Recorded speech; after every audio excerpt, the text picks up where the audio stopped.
સ્વાગત છે તમારું અંશુ કુકિંગમાં। આજે આપણે બનાવવાના છે મેસૂબ પાક। મેસૂબ પાક બનાવવા માટે ચણાનો લોટ લીધો છે 1 વાટકી, ખાંડ લીધી છે 1 વાટકી અને 1 વાટકી ઘી લીધું છે। હવે આપણે ઘી ગરમ કરી અને ચણાના લોટને એમાં મિક્સ કરી લઈશું અને ખાંડની ચાસણી તૈયાર કરી લઈશું। આજે ચણાનો લોટ લીધો છે તેમાં ઘી ગરમ કરેલું છે તે મિક્સ કરી લઈશું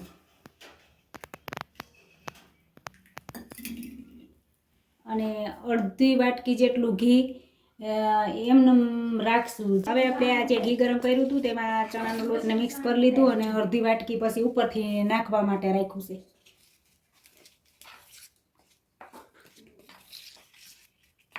હવે આપણે ગેસ ઓન કરી લઈશું અને એક વાસણ મોટું લેશું અને તેમાં જે 1 વાટકી ખાંડ લીધી હતી તે ખાંડ ઉમેરીશું અને તેમાં અડધો ગ્લાસ જેટલું પાણી ઉમેરીશું। હવે પહેલાં આપણે આ ચાસણી તૈયાર કરી લઈશું। હવે આપણે આ ખાંડ ઓગળી ગઈ છે અને આવી રીતના ચાસણી આવી ગઈ છે અને હવે આપણે જે આ બેટર તૈયાર કરી રાખ્યું હતું ઘી ને ચણાના લોટનું તે ઉમેરીશું અને ગેસને ધીમી રાખીશું।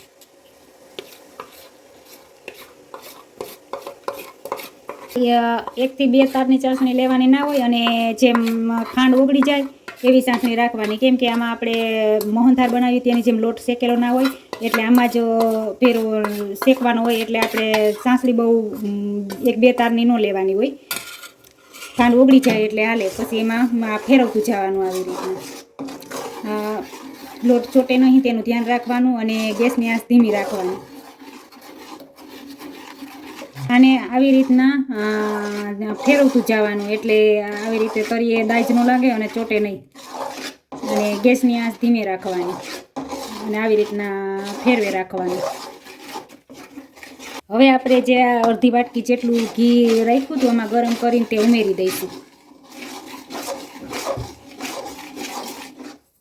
હવે તેને આવી રીતના ફેરવતા રહેશું।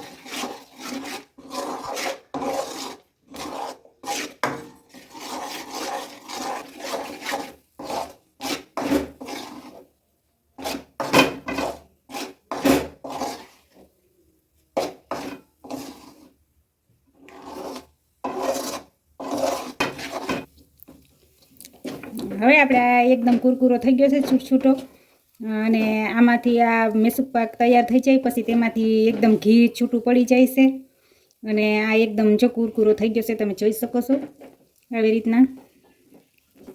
હવે આપણે આને એક વાસણમાં કાઢી લઈશું। તો તૈયાર છે આપણે જેવો બજારમાં મળે છે કંદોઈ તેવો જ મેસૂબ પાક આપણે ઘરે બનાવી શકીએ છીએ। તો તમે પણ આવી રીતે આસાનીથી મેસૂબ પાક ઘરે બનાવી શકો છો। તો તમને અમારી રેસીપી કેવી લાગી? જે ગમી હોય તો અમારી અંશુ કુકિંગને લાઇક કરજો, શેર કરજો અને સબસ્ક્રાઈબ કરજો। ધન્યવાદ।